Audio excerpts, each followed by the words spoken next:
Hello, my name is Ali, and I thought I'd come on today and share with you 10 of my favorite Christian faith based books that I have read. Some I have reread. They are all different books, some are fiction, some are non fiction, and none of them are in particular order. They are not my most favorite to my least favorite.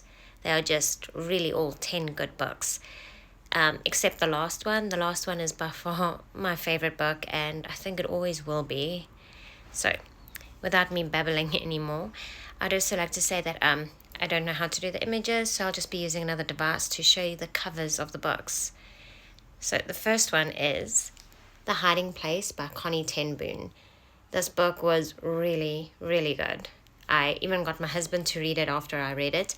It is a book based in World War II. It is a true story, if you don't know, and it's all about the concentration camps, but the story starts in the book way before World War II even started. It starts with her mother, her father, her aunts, her brother, and her two sisters. It is a beautiful book. I know that some people say, oh, I've watched the movie. The book has got so much more. The movie has got very little in compared to what the book has. The book fills in all the gaps, basically. It also talks about the one man that she truly did love. And it is just a beautiful book. I also love how Connie ten Boom talks about all the characters, and they played a part in her life or had a small role in her life. It gives a light and a name to their story also, so that their story is also being told. So if you haven't read the book, it is really worth a read. Beautiful book, beautiful message, and beautiful knowing that every character in there really did live. Another book that I surprisingly enjoyed, that I could not put down from start to finish, was A Voice in the Wind. At first, when I saw the size of the book, I was like, whoa, it's a little bit big. But I still finished that book in quite a few days because it was just really an amazing book. Beautiful faith message. It takes place in biblical times, but the story of her starting with such small faith and then watching her faith and her prayer life grow and her courage. It is really a beautiful, beautiful story. Another book that I enjoyed and I've read recently, is Faith Like Potatoes. So this book, I know there is a movie on it. I've watched the movie. And then I realized I never read the book. So I read the book, and again, there is so much in the book that isn't in the movie. This book really teaches you the power of even a simple prayer and faith. Like the title, it is beautiful, and it is a book that will definitely encourage you in even the simplest of prayers and to take everything to God first. That is the big message. So if you haven't read the book, please do. A book that I also enjoyed, it talks about Christian persecution. This book takes place in China, about the Christians being persecuted there. So it is Safely Home by Randy Alcorn. It is really a great book to read. It made me realize the freedom I have to live out my Christian faith here, the ability I have to just go and pray for someone in the street and minister to them, and how I take that for granted. And then you have people in countries that are literally persecuted for just sharing their faith or just wanting to encourage someone in the Word of God, or even just having a Bible, which is something we all take, well, not all, sorry, but it's something that I do take for granted, is how I can buy as many Bibles as I'd like. And I never fully appreciate what it costs some people to just have a Bible. So, really great story. Fun read. This is a Christian romance, faith-based story. It is just a really fun read. That's all I can say. It is My Foolish Heart by Susan May Warren. It was a really fun book to read. It was a great book to pass time, and it was really cute as well. And I don't want to say too much because I'm worried that if I start talking about the stories, I'm going to give away the whole plot of the story, and then it's not fun to read it. The next book is and the Shofar Blue by Francine Rivers.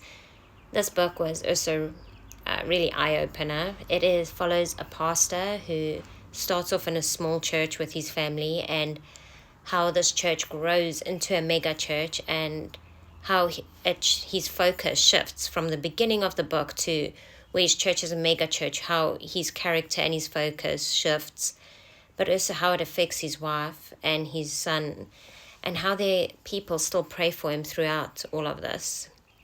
It is a really beautiful faith story woven into it. So it is a good read, really not boring. It keeps you really focused on the story. So worth a read, and the Shofar Blue. This book I have read a couple of times over and over. It is Joseph Prince, Spiritual Warfare. This book was really encouraging, and it's got so much in there. Joseph Prince here talks about the armor of God, but he takes the armor piece by piece and explains it with beautiful verses and beautiful encouragement. And even the picture there of the guy relaxing at the beach has a basic idea of what the book is about. It is spiritual warfare, but it's also got a beautiful message in there about that. So if you're going through anything, or just really do need some encouragement, definitely read this book. It is a very small book, short story, great to read. This book is timeless.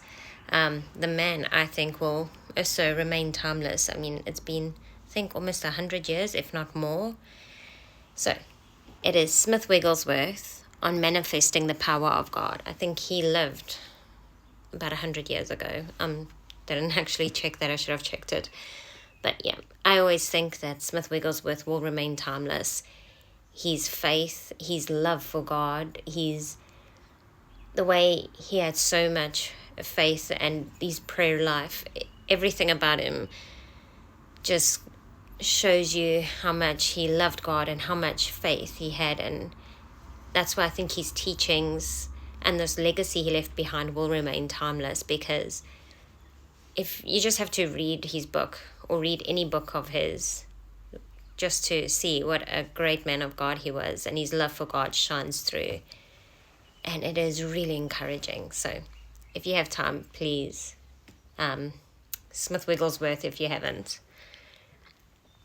Another book that I have read that I enjoyed was The Key to Personal Peace by Billy Graham.